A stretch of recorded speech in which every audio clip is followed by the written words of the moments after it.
Hello children, welcome to biology class. Last class we discussed taxonomic categories, right? Today we are going to discuss a topic that is concept of species. How can we define a species, children? Species are defined as a group of individuals with similar characteristics where they can interbreed to produce fertile offsprings, isn't it? Species are a group of individuals with similar characteristics where they can interbreed to produce fertile offspring. If the question is asked for 1 mark, you can write this definition, but it may be asked for 2 or 3 marks, you have to write more. Okay, so I will explain it. It's not in your textbook. Okay, I will explain the concept of species by citing 2 examples. See, this is horse and donkey. They are not coming under same species, isn't it? But they can interbreed and produce an offspring. But this produced offspring, this mule, is not fertile. It is sterile. That means a horse and donkey are not coming under same species. Okay. One more example is there. Lion and tiger. We know that lion and tiger is not coming under same species, isn't it? But they can interbreed and produce a species. That means produce an offspring, that is liger. But this liger is not fertile. That means it is sterile. It means that lion and tiger is not coming under the same species. Okay, so the definition is clear now. Different concepts are there to explain species. Okay, so let's discuss that. There is a static concept. This static concept of species or morphological concept of species was proposed by Carl Linnaeus. He considered the species as a fixed and immutable entity. Okay, so according to Carl Linnaeus, species is a fixed and immutable entity. And a dynamic concept of species was proposed by Lamarck. According to him, species is a mutable and dynamic entity. Then a biological concept was proposed by Ernest Mayr. It was widely accepted one. According to this concept, a species is a group of individuals who resemble each other in morphological, physiological, biochemical and behavioral characters and are capable of interbreeding. Okay, so that's about the concept of species. And next topic in our syllabus is the 3 domains of life. Last class we had discussed the taxonomic categories, isn't it? Do you remember it? Which are the categories? Species, genus, family, order, class, phylum and kingdom, isn't it? But Carl Woese, a taxonomist, added one more domain. That means one more taxon, that was domain. So just above the level of kingdom, a domain is there. Okay. So this is Carl Woese. So this 3 domains of life was proposed by Carl Woese in 1990, who proposed a 6 kingdom classification for living organism. So 6 kingdom means domain, then kingdom, then the following categories are same. Okay, so these 3 domains according to Carl Woese are archaea, eubacteria and eukarya. Which are the 3 domains? Archaea, eubacteria and eukarya. So in archaea, methanogens, halophiles, thermoacidophiles are coming under archaea. Cyanobacteria and eubacteria are coming under bacteria. Then the remaining kingdoms, protista, fungi, plant and animalia coming under eukarya. So these are the 3 domains of life according to Carl Woese: archaea, eubacteria and eukarya. Okay, so the key difference from earlier classifications is a splitting of archaea from bacteria.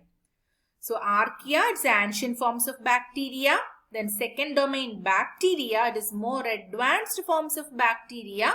And eukarya, all life forms with eukaryotic cells, that is protista, fungi, plantae and animalia are coming under eukarya.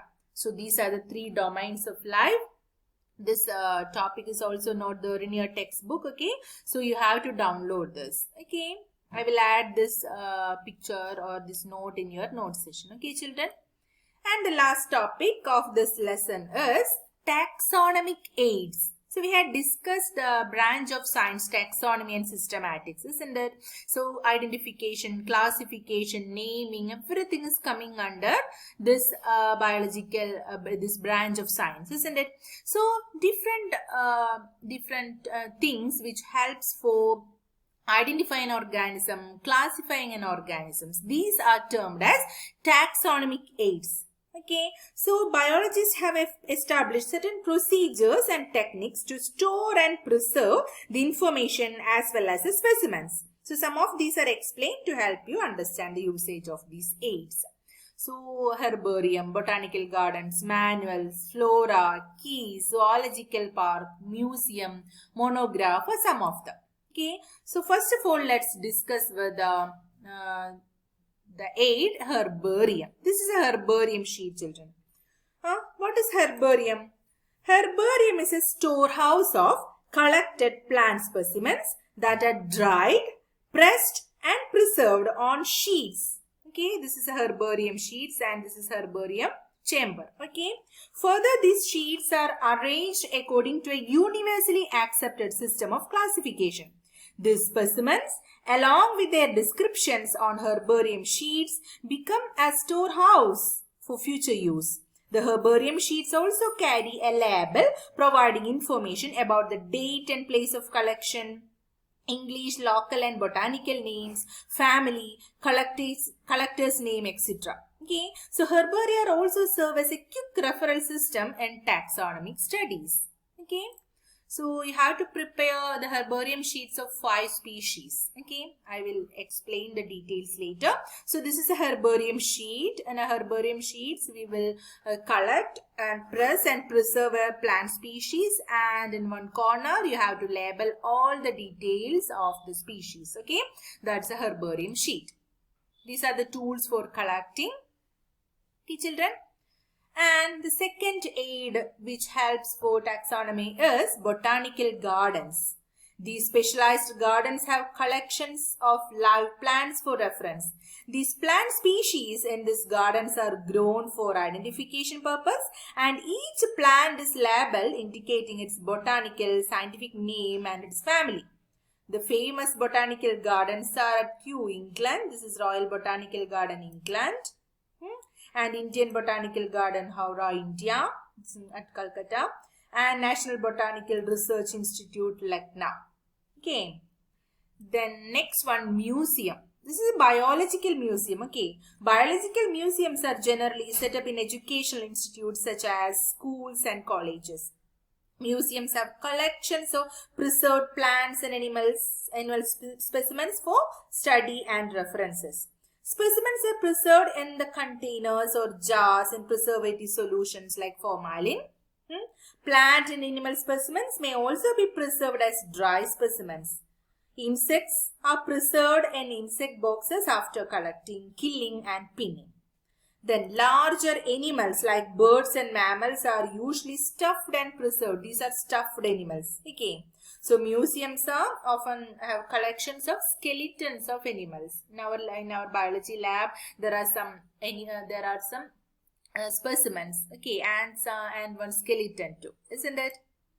Then next shade is zoological park. Commonly we use the term zoo, isn't it? These are the places where wild animals are kept and protected environments under human care, and which enable us to learn about their food habits and behavior. All animals in a zoo are provided as far as possible the conditions similar to their natural habitats, isn't it? And next one is key, taxonomy key. These are examples for taxonomy keys. Okay, so the keys are based on contrasting characters, generally in a pair called couplet. So this is a couplet. Okay, so two contrasting characters. It represents the choice made between two opposite options. This results in acceptance of only one and rejection of the other.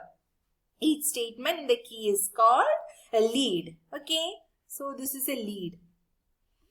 Then separate taxonomic keys are required for each taxonomic category such as family, genus and species for identification purpose. Okay. Then flora, manual and monographs. So they are also help in correct identification. What do you mean by flora?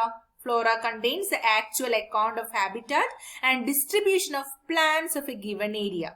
This provides the index to the plant species found in a particular area. And did you heard the term fauna, children? It is the account of a habitat and distribution of animals in a particular habitat. Okay, that is flora and fauna. Then manuals. What do you mean by manuals? They are useful in providing information for identification of names of species found in an area, that is manual. And monograph contain information of any one taxa. So these are taxonomic aids. So that's about the chapter, the living world, very simple chapter. You have to read the lesson 5 times, including the summary. Okay. Then in page number 15, there are 11 questions. After reading the textbook, after reading the chapter, you have to find answers for these 11 questions and write the answers to your notebook. Okay.